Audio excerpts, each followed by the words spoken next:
सुना एक तो ये एजिटेशन के ख़तरात तो अब रहेंगे अनफॉर्चुनेटली, क्योंकि इसमें एक पॉलिटिकल कंसेंसस बन नहीं पाता पाकिस्तान में। दूसरी चीज़ ये कि अब जो हुकूमत की पॉलिसीज़ जिस तरह शेप हो रही हैं, अब बिजली और गैस महंगी करने की बात की जा रही है। आपको पता है पाकिस्तान के अंदर इन्फ्लेशन बहुत बड़ा मसला है, उसकी बेसिस पे लोग वोट देते हैं, पार्टियों को चूज़ भी करते हैं, रिजेक्ट भी करते हैं। तो एक तो ये महंगाई इसका जो चैलेंज है, और दूसरा ये NFC अवार्ड के बारे में जो कहा जा रहा है कि IMF कह रहा है इस पर गौर करें। पीपल्स पार्टी क्या स्टैंड लेगी इस पे अगर नून लीग की हुकूमत आपको ये कहती है तो? देखिए, IMF के डिक्टेशन पे तो नहीं चलने वाली पीपल्स पार्टी। और बड़ी मुश्किल से NFC अवार्ड पीपल्स पार्टी के दौर में ये हुआ है और छोटू सूबों को उनको हक दिया गया है। अब अगर IMF का ये कंडीशन है कि ये NFC अवार्ड जो है ना खत्म करो या कम करो, तो उसकी वजह भी बताएंगे कि क्या वजह है। मिसाल के तौर पे अभी आपने पैसे दिए ही नहीं है और अभी से हमारी जेबों के ऊपर आपकी नजर आए कि भाई ये कम होना चाहिए। कम किस बात पे होगी? ज्यादा तो हो सकती है, कम नहीं हो सकती है। हाँ, कोई ऐसा वजह जो वफाकी हुकूमत या हमारे इत्तेहादी मुस्लिम लीग नून ये जवाब पेश कर दे तो उस पर डिस्कशन जरूर हो सकती है।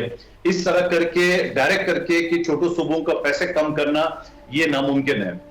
दूसरी बात जो अहमद साहब बता रहे थे उसमें ट्रिब्यूनल के हवाले से, ट्रिब्यूनल बिल्कुल ये बात इनके सही है। इसने सूबे का नाम नहीं लिया, पंजाब की तरफ गलबान उसका इशारा था।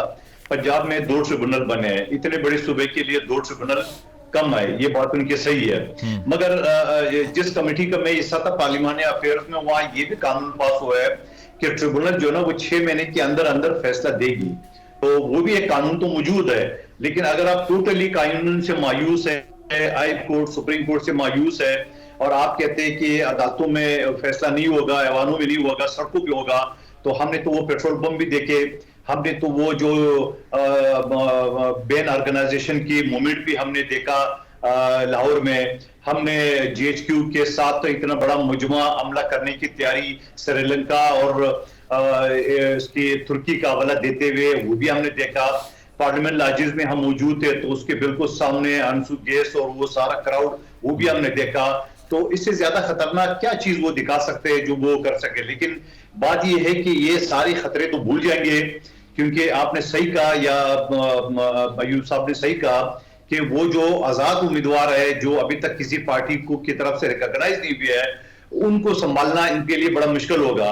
क्योंकि अभी अगर हम मरवत साहब की आप स्टेटमेंट देख लें, वो मगरिब की तरफ चलता है, तो असद कैसर साहब मशरिक की तरफ चलते हैं, और ये इनके बीच में तो होगा। लेकिन अभी जो वाज़ेह तौर पे इनके सुप्रीम कोर्ट से भी अगर इनके खिलाफ फैसला आ गया तो ये जो आजाद अरकान है ये उनको संभालना मुश्किल हो जाएगा।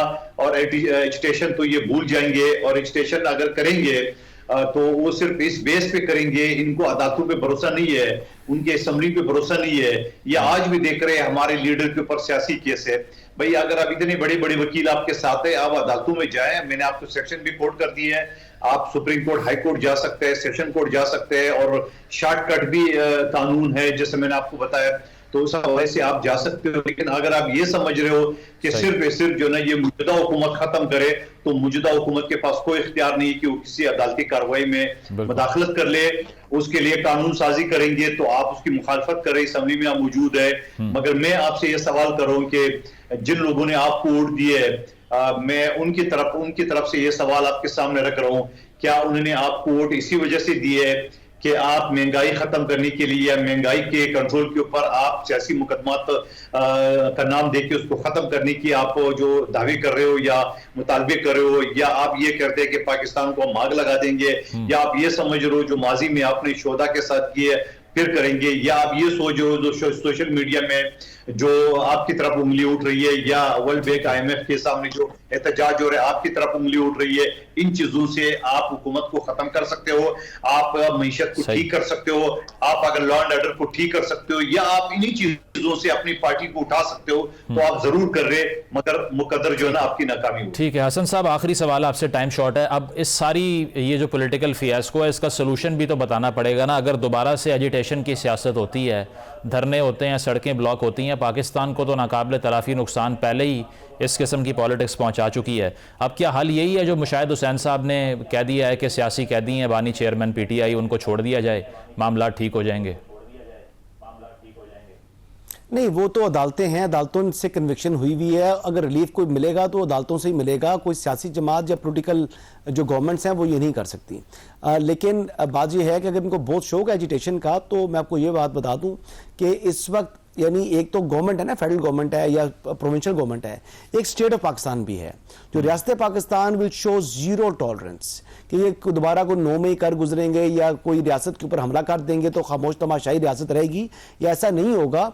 फिर काफ़ी ज़्यादा जो है वो सख्ती से निपटा जाएगा। तो बेहतर यही है कि लोगों ने वोट दिया है तमाम सियासी जमातों को, और तमाम सियासी जमातों ने अपनी अपनी हुकूमतें बना चुके हैं, तो आवाम की बेहतरी के लिए सर जोड़े। बहुत शुक्रिया। हसन अयूब साहब मौजूद थे, कादिर मंदोखेर, अहमद अवैस साहब थे। एक ब्रेक शामिल करते हैं, ब्रेक के बाद वापस आएंगे। Stay with us.